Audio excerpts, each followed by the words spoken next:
मख विधि दूजे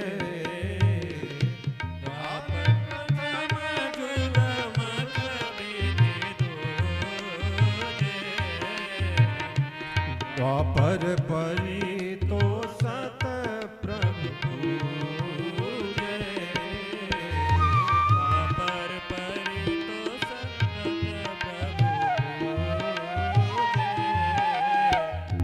कलि केवल मल मूल मलीना कलि केवल मल मूल मलिना पाप पयो निधि जन मन मीरा पाप पयो निधि जन मन मीना राम नाम कलि अभिमत दाता राम नाम कलि अभिमत दाता हित परलोक लोक पितु माता हित परलोक लोक पितु माता नहीं कल कर मन भगति विवेकु नहीं कलि कर मन भगति विवेकु राम नाम अवलंबन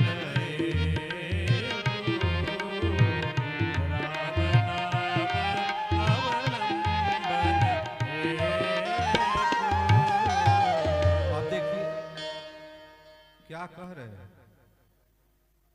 पहले युग सतयुग में ध्यान में बैठ जाते थे।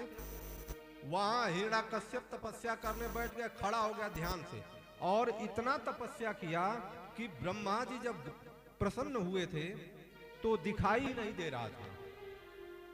अब कहेंगे दिखाई कैसे नहीं दे रहा था? उसका शरीर गल गया था, शरीर के ऊपर चारों तरफ झाल झंखाड़ उग गए थे, सर के बाल जो है सर के ऊपर पूरा वो जो मिट्टी नहीं है, जो कीड़े होते हैं मिट्टी पूरा शरीर पर डाल देते हैं, मिट्टी हो गया था, वो कहीं दिखाई ही नहीं दे रहा था। इतना कठोर उसने तपस्या किया। सोच लीजिए ब्रह्मा जी को दिव्य दृष्टि से देखना पड़ा कि आखिर में हिरण्यकश्यप है कहाँ। अब यही खड़ा है, आपको दिखाई ना दे तो ये बड़े संयोग की बात है ना। इसीलिए सतयुग में ध्यान से और त्रेता में यज्ञ से, रावण उधर यज्ञ करता था अपना तामसी भाव से अपने आप को मजबूत करने के लिए, इधर सारे ऋषि महर्षि यज्ञ करते थे। रावण ने कह दिया कोई यज्ञ न करने पाए। यज्ञ का महत्व क्या है? आप कहेंगे कि यज्ञ का महत्व, देखिए हवन करते हैं ना, अंतिम दिन यहाँ हवन होगा, और हवन का महत्व बताएं कि देवान भाव यताने न ते देवा भावयंत च, श्रीमद् भगवत गीता का श्लोक है। देवान भाव यताने न ते देवा भावयंत च परस्परम भावयंत्र श्रेय परम वापसका। आप यज्ञ करते हैं, हवन करते हैं, उस हवन से देवता पुष्ट होते हैं, प्रसन्न होते हैं। पुष्ट होना का मतलब मजबूत होते हैं। अब जब देवता मजबूत होते हैं तो उसके एवज में, उसके बदले में आपको क्या देते हैं? उसका फल देते हैं। ध्यान दीजिएगा, इसलिए फोकट में कुछ नहीं देते देवता, ये भी जान लीजिए। श्रीमद् भगवत गीता का है, हम देवता की बात कर रहे हैं,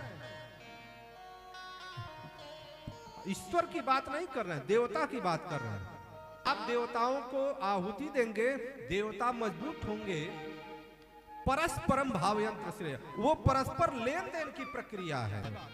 लेकिन जब देवता से मांगते हैं तो वह दूसरी बात हो जाती है।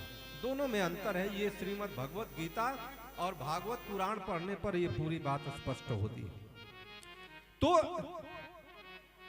वहां सतयुग में आप ध्यान से, त्रेता में यज्ञ से, और द्वापर में आ जाते हैं। द्वापर में कैसे? पूजन से, देवताओं की पूजन होती। लेकिन कलयुग में क्या हुआ? कलयुग में पहले पता था। सोचिए कि कितना, अगर हम केवल ये कहें कि ये सनातन धर्म का जो व्यवस्था बनाया किसी मानव के द्वारा बनाया गया, तो कितनी कल्पना वाली बात है कि आज वर्तमान समय में घी में भी मिलावट है, हवन सामग्री में भी मिलावट है, और शुद्ध चीज नहीं है तो होगा क्या? श्री रामचंद्र जी विश्वामित्र के वहां गए थे क्या करने के लिए? ऐसा थोड़े था कि वो जो मारी सुबाहु इत्यादि थे तो विश्वामित्र को मारते पीटते थे। वो क्या करते थे, जब ये यज्ञ शुरू करें तो ऊपर से हड्डी उड्डी मांस वांस ले आके डाल देते थे। यही करते थे जो शास्त्र कहता है। ये इतना करने गए थे कि वो हड्डी मांस न बचाए। अब चूंकि हड्डी मांस डालने वाला विश्वामित्र जी के लिए या उस यज्ञ के लिए दुष्ट स्वभाव का होगा, तो इसलिए उसका वध भी जरूरी है। उसी तरह से आज हम जानबूझकर के वही चीज डाल रहे हैं। कानपुर में फैक्ट्री पकड़ी गई कि जो चर्बी से घी बनाती थी। अब वह बताइए कि वह घी अगर हम यज्ञ करेंगे, हवन करेंगे, तो वह रावण वाला हवन होगा कि नहीं होगा? रावण वाला हवन होगा। रावण यही सब भाई करता था। तो कलयुग में इस सब से कुछ नहीं होगा।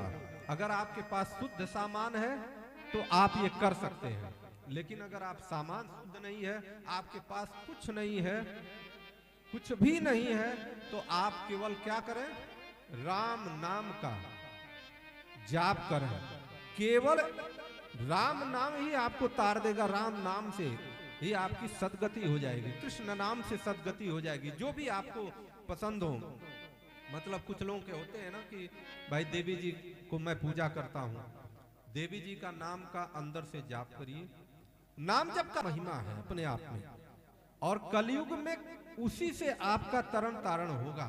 अगर हमने अनवरत नाम का जाप किया, अनवरत का अर्थ है कि हम अगर ये सोचें